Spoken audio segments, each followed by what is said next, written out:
Stuart Nash. Thanks, Mr. Chair. A short call. I have some ever so slight concerns with regard to the funding agency being exempt from Part 5D of the Reserve Bank Act. Now, my concerns are based on this, Mr. Chair.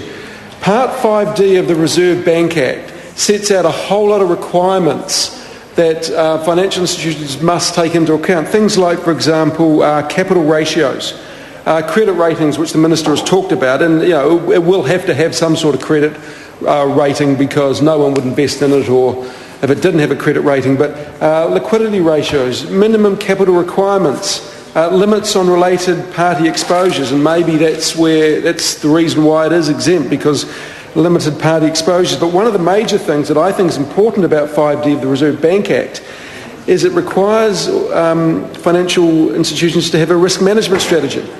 And I know that's part of good financial management anyway, and I'm assuming that any sort of funding agency is going to have a risk management strategy in place. But what this part actually does, is takes that off the table and doesn't make it a requirement.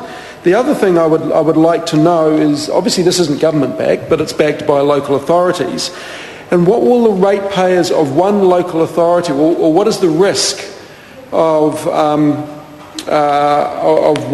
local authority not being able to service that debt? How's that passed on to the rest of the local authorities?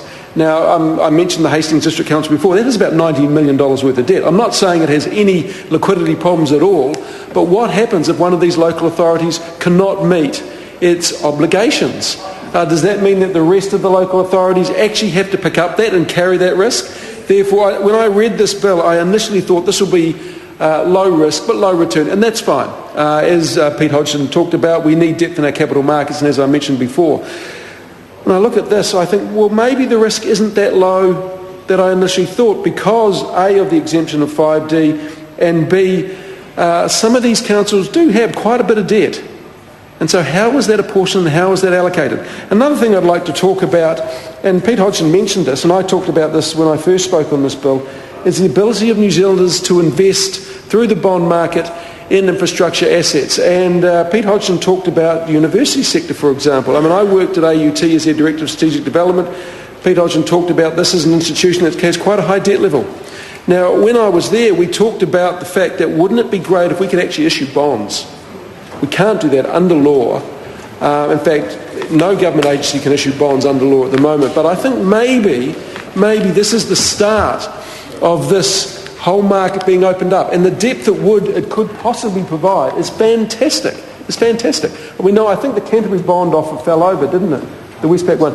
Well, with this sort of bill in place, it provides so many more options for investors to invest in key infrastructure assets without having to go to the share market, without having to sell our state-owned assets. But this is a good idea. But I would like the Minister just to comment on that, if he might possibly, around the liability carried by that fund for those who default. And this is basically relates to Clause 10 on page 5, and it's the additional requirements to be specified in local authorities' funding strategy.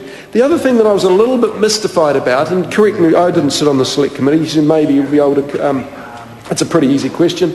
Clause 9, it says exemption from prohibitions and restrictions applying to council-controlled trading organisations.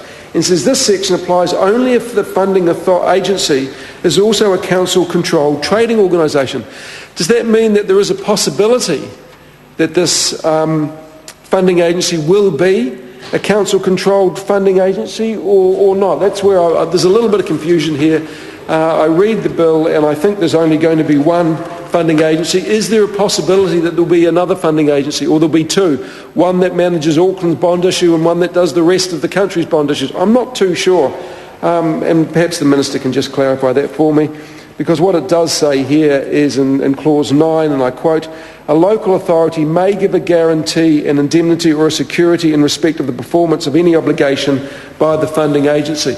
And I would have thought, this doesn't just apply to a CCA, I would have thought if any council, if any local authority is raising money through a bond issue, then it will have to provide some sort of security. So I'm just wondering again, if this exemption from Section 6... Mr Chair. Honourable Rodney Hyde. Thank you, Mr Chair. Just to reply to Mr Nash's questions, the underlying principle here with the exemption for 5D, and just to appreciate this, is that local councils are exempt 5D themselves. So if they're exempt 5D, it would be odd indeed to put a collective vehicle together and actually make them subject to 5D, because you'd hobble the thing relative to them raising their own money. So the whole point is to keep the regulatory regime the same as if it was a council, because that's effectively what it is.